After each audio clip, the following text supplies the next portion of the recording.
fidanı bel okuyan ziyan alansan la el yok nemizan bildi özü hesab ele gecenin alemi eğer bir nefer gece ölsem saklarlar diyenler günüz bunun kardeşi gelir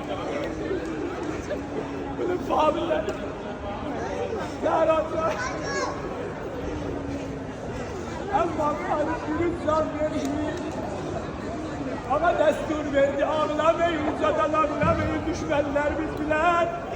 balaca balar ağlayanda diyerdi Hasan'ın balan Zeynep'in balan astillerdi boynu alta mebada hemşehler bile ha gecenin alemidir harda görülüptü balaca balalar sudaş yalan tökelen nenen zelazerine Allah balalar yetim elemezdi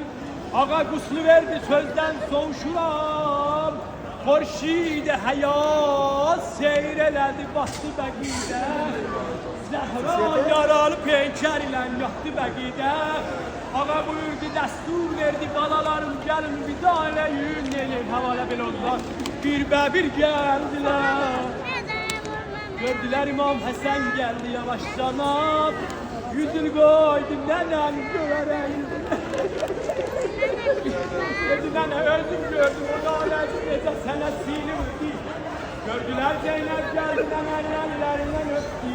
Nənə, o duaya qalxıdan əllərə Zeynep'in canı qurban Kolsuz geldi, nənənin yaralı sinəsindən öptü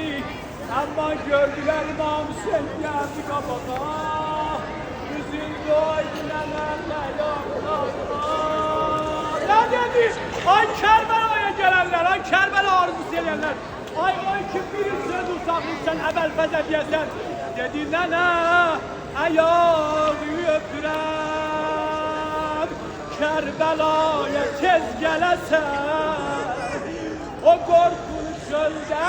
səni yubatmaram alacan Nənə, qol ver